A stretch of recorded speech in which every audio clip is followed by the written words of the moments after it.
Hello folks, and welcome back to True Stories with me, Sherry Weens.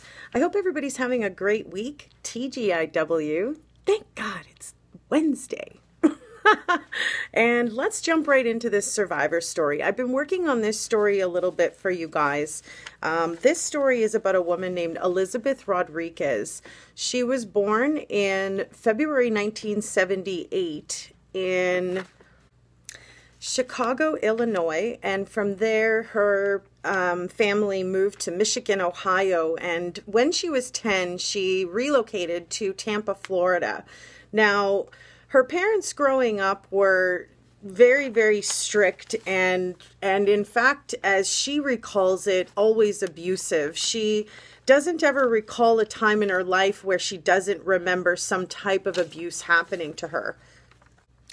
Now, her mom was a retail worker and her dad was actually in the Army. He served in the Vietnam War. They married in 1974 and had Elizabeth in 1978.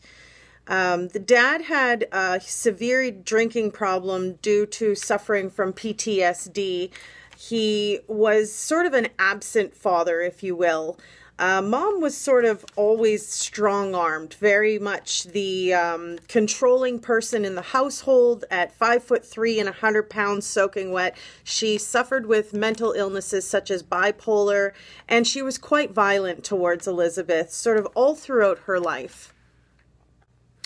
Due to the amount of issues that were happening in the home, Elizabeth's parents divorced when she was 14 years old, and she left the family home by the age of 15 to live away from all the suffering and abuse that she had gone through at the hands of her parents.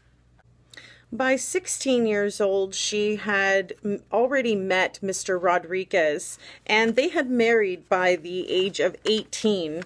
Having two beautiful daughters, but within the first 6 months of their relationship, there was abuse signs where he had choked her, she had passed out, and he had convinced her that she was possibly crazy because she didn't remember what had actually happened, but she knew that something had actually happened.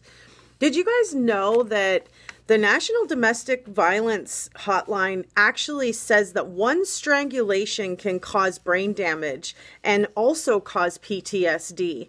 I mean, how scary would that be to slowly have your breath sort of taken away from you and at the hands of somebody that you trusted? Like, that's just brutal.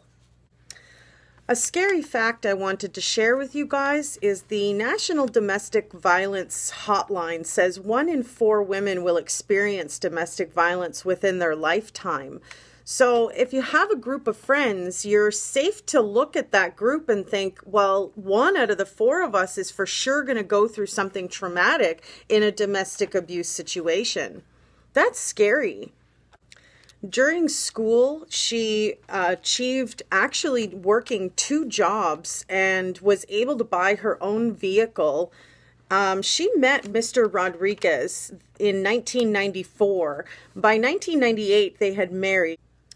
The 2 jobs that Elizabeth worked so hard at doing when she was a young teenager was a cashier at Sonny's Barbecue, as well as a setup and takedown person at catering events for the University of South Florida. She worked very hard to achieve purchasing a vehicle for herself and, you know, successfully becoming a good part of society. While she was dating Mr. Rodriguez, he was telling her about his history of anger, and he was telling her about how he stomped a litter of kittens one day that he had found, you know, as a child. Absolutely disturbing that somebody would do something like that. And I think that's a telltale sign of somebody who is psychotic, who's going to abuse and hurt animals. He also beheaded possums if they were found in the garbage. He would tell her if there's no marks, then nothing must have happened. And back in those days with the police, if there weren't any marks, there weren't any arrests, unfortunately. Things have processed and proceeded much more nowadays. However, back then it wasn't something that was common all the time. And if it was happening behind closed doors and nobody was talking about it. In 2006, the craziest thing happened when she tried to call for help. He tortured her and made her feel like if the choking wasn't enough to sort of scare you and you think that that was abuse, let me show you abuse. And he proceeded to drag her with her hair across the floor, and he sexually assaulted her. He used her head as a basketball on the floor. He just tortured her literally all night long, basically threatening her that if she ever did that again, he would kill her. Like he was insinuating very much so that he didn't care, and that if she thought that the choking was abusive, he was going to make sure that she knew what abuse really was. Elizabeth said that night was the beginning of her wanting to literally die. She was so hurt and did not want to go through any more pain. Due to her not having any marks, of course, there were no arrests that were made again. All the while he's telling her that this is abuse, not what she's been living, as he's smashing her head on the floor and dragging her across the floor by her hair and sexually assaulting her. She disassociated herself, and it took her an additional 6 years before she had enough courage to get up and walk out on this man. He eventually was put away for doing these heinous acts to her. Since breaking free from this abuse and trauma, she immediately started a trauma therapy in regards to the trauma bond that was sort of created between her and her husband. They developed panic disorders and anxiety due to the treatment that they went through from their father and her husband. I commend this woman for her strength, for taking her and her daughters out of that situation. It's sad that it had to last as long as it did in order for her to get there, but it's good that they're there now. And for now, they have an immense amount of support. They have a positive group of people. With this support group spends time with each other doing all kinds of different activities together. For instance, they're doing a really cute self-care bake-off, which I thought was really neat. It gives everybody a chance to sort of bring their own flavor and taste to the table in a sense, and compete in a friendly contest. It gives them coping skills, and they learn new recipes, and it's empowering to just be a part of something. Elizabeth has since started her own support group in Florida with currently 180 people.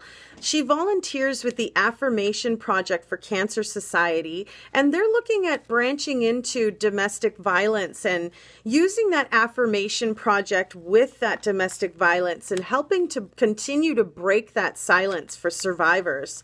At a retreat in April, she spoke out for her story.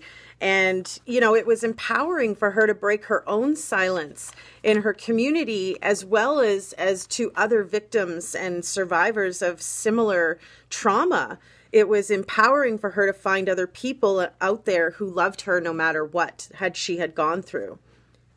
She continues to work in the community as well as with CPS to help others, and she's also come up with a unique idea that I thought was really, really creative.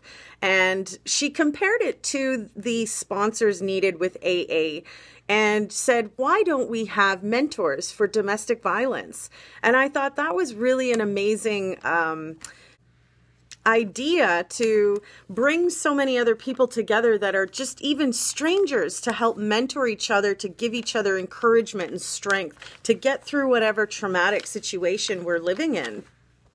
Elizabeth's story of survival is amazing, and if you folks enjoyed hearing this story, a thumbs up would be a great support. And if you have any comments to add, maybe somebody who's also in an abusive situation, or somebody that's gone through it perhaps yourself, we'd love to hear your story. Please feel free to comment anything, and like, comment, subscribe. There's a little button below if you're interested. I hope you all enjoy the rest of your Wednesday afternoon, and I hope to see you on our live tomorrow, where I will be giving you a sneak peek into how I get ready. So if you're someone interested in seeing that, stick around for that live tomorrow. I hope you have a wonderful week, folks. Stay safe out there. TGIW. Bye for now.